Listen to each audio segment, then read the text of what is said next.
o Ministério da Saúde lançou uma campanha de combate à tuberculose, uma doença infecciosa, transmissível, que voltou com força no Brasil. Só no ano passado, o país registrou 78 mil novos casos da doença. Isso representa um aumento de 4,9% em relação a 2021. A média de morte chegou a 14 por dia. Dados apontam que as maiores incidências da doença estão nos estados do Amazonas, Roraima, Rio de Janeiro, Pernambuco, Acre e também no Pará. Vai aparecer aqui na tela para você os estados e a gente tem o seguinte, tá? A média de casos de infecções nesses estados está bem acima da média nacional, que é menos 40 notificações por 100 mil habitantes. Então a gente vê aqui, por exemplo, Amazonas, 84 notificações para cada 100 mil habitantes. Aqui no Rio de Janeiro, 68 a cada 100 mil habitantes.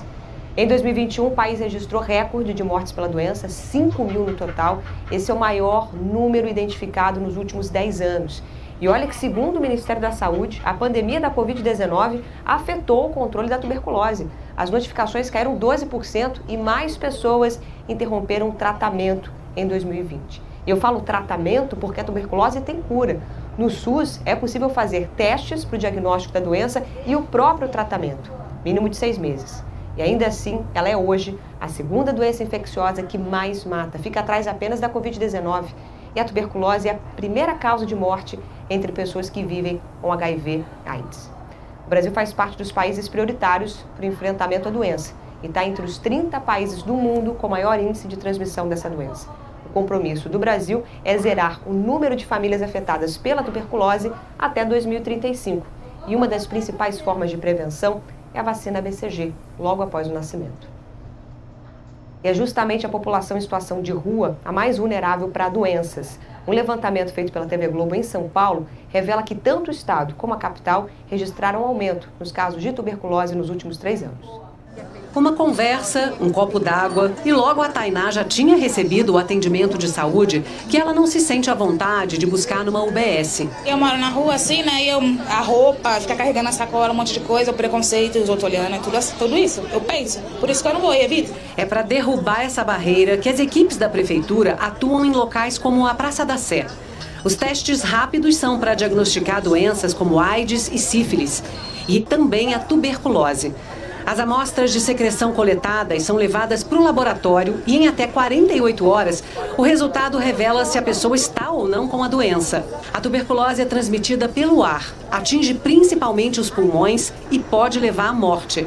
Entre os sintomas estão tosse por mais de uma semana, febre, cansaço, dor no peito, falta de apetite e, nos casos mais graves, presença de sangue no catarro. Foi numa ação como essa que o seu João foi diagnosticado em outubro do ano passado com a doença. Agora ele já está quase terminando o tratamento de 6 meses com antibióticos que ele retira numa UBS. Eu estava praticamente com 40 quilos, eu estava com pele e osso. Durante 15 dias que eu estou tomando um remédio, eu não sou risco para mais ninguém. De 2020 a 2022, houve um aumento de 15% no número de casos da doença no estado. Praticamente a mesma situação da capital, que também registrou crescimento. Só esse ano já são mais de 4.100 novos casos no estado, 960 na capital. Enquanto isso, a cobertura da vacina BCG, que protege as crianças contra a tuberculose, cresceu, mas está bem abaixo do que é recomendado pelo Ministério da Saúde, que é ter 90% das crianças vacinadas. Os especialistas explicam que a tuberculose tem uma relação direta com a pobreza. As condições precárias de vida, a insegurança alimentar e a imunidade baixa tornam algumas pessoas mais vulneráveis. E é por isso que, segundo a Secretaria Municipal da Saúde, as chances de uma pessoa em situação de rua desenvolver a doença são 56 vezes maiores do que as do restante da população. A coordenadora do Programa Municipal de Controle de Tuberculose explica que o aumento no número de casos se deve ao crescimento dos diagnósticos no pós-pandemia. Ela explicou que é preciso ficar atento aos sintomas e procurar uma unidade de saúde o mais rápido possível. Ela tem cura, né? Ela é um tratamento efetivo. Ela é oferecido em todas as unidades básicas do nosso município, né? Então, a medicação ela é de graça, é só você chegar com a receita, você vai ser notificado, vai fazer o acompanhamento na unidade básica e vai receber medicamento. A reforçando o tratamento da tuberculose dura 6 meses e os remédios, eles estão disponíveis de graça na rede pública. E claro que a gente segue falando sobre esse assunto com o convidado. A gente convidou aqui, chamou para a edição da meia-noite o epidemiologista Paulo Vitor Viana, que também é pesquisador do Centro de Referência, professor Hélio Fraga, da Escola Nacional da Saúde Pública da Fiocruz. Paulo, muito obrigado pela sua participação, uma boa noite. E já começo perguntando o seguinte, Paulo, a gente citou na reportagem antes também, né, que pessoas em situação de rua, com HIV/AIDS, estão entre as mais vulneráveis, né? Mas qual o perfil mais comum dos pacientes? Boa noite. Olá, boa noite a todos os telespectadores. O perfil da população mais afetada pela tuberculose geralmente são os homens, na faixa, né, etária ali, na faixa etária adultos, jovens, e na faixa economicamente ativa. Então é um grupo, né, populacional ali que representa uma boa parte da população brasileira e, sobretudo, é um grupo que interage mais, né, que está mais nos espaços, nos transportes públicos, etc., acaba tendo uma interação maior e essa população acaba tendo mais contato com a bactéria da tuberculose. Agora, Paulo, segundo o próprio Ministério da Saúde, né, quase 3 mil casos de notificações foram entre menores de 15 anos, aproximadamente 40% dos casos eram de crianças até 4 anos. E me impressionou o número de menores com tuberculose. Tem alguma explicação para essa doença? Não sei se também te chamou a atenção esse dado. São dados preocupantes quando a gente observa esses números, porque nós podemos observar que são crianças que estão adoecendo pela tuberculose, mas elas estão adoecendo em virtude do contato com adultos que estão com a doença, transmitindo a forma ativa da doença. Então, essas crianças acabam adquirindo essa doença, da tuberculose, e acabam vindo a desenvolver, podendo até ter mesmo complicações da doença em virtude desse contato que ela acaba tendo com os adultos que, por algum motivo, ainda não iniciaram o tratamento, não realizaram o correto diagnóstico. Então, esse número certamente é preocupante e uma característica que tem na tuberculose nas crianças que ela é difícil de diagnóstico. É difícil você coletar o escarro, né, produzir o escarro na criança. Então, esse número certamente está subdiagnosticado. Então, podemos ter mais casos de tuberculose em crianças que ainda não foram corretamente diagnosticados. Então, isso serve de alerta, esse aumento também desses casos nessas crianças. E chama a atenção também que as baixas coberturas vacinais também são preocupantes no país. Nós estamos longe de atingir, né, a meta preconizada pelo Ministério da Saúde, 90%. Estamos em torno de 60%, 70 e poucos por cento, então é algo que devemos redobrar nossa atenção de retomarmos essa cobertura vacinal da BCG para proteger nossas crianças das formas graves da doença da tuberculose. Sobre vacinação, Paulo, depois eu quero até voltar a tocar esse assunto com você. Eu vou seguir com outras questões aqui, porque essa é uma doença que, segundo especialistas, né, traz à tona aí a evidência da desigualdade, né? Eles dizem que é o seguinte, é uma doença que está relacionada às condições de vida. Alimentação, moradia, acesso à saúde, né? Por exemplo, quase metade das famílias afetadas por tuberculose, quem tem alguém com essa doença, no país tem gastos com a doença acima de 20% da renda. É exatamente esse o perfil das pessoas com tuberculose, assim, essa questão relacionada às condições de vida mesmo, Paulo?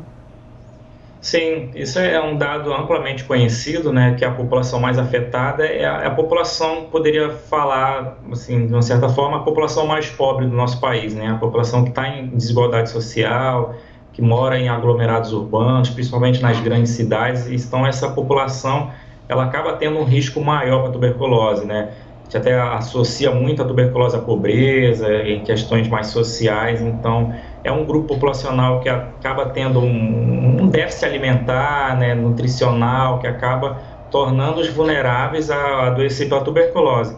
E muitas vezes são pessoas que moram em grandes aglomerados dentro do seu domicílio, né, divide o cômodo com mais de 2, 3 pessoas no mesmo domicílio, e isso acaba facilitando a propagação da bactéria dentro do seu domicílio. E pelo que você explicou pra gente, pega ali uma população economicamente ativa, né? Então isso já é um problema até dentro da própria família. Exatamente, né? Isso acaba afetando a renda, né?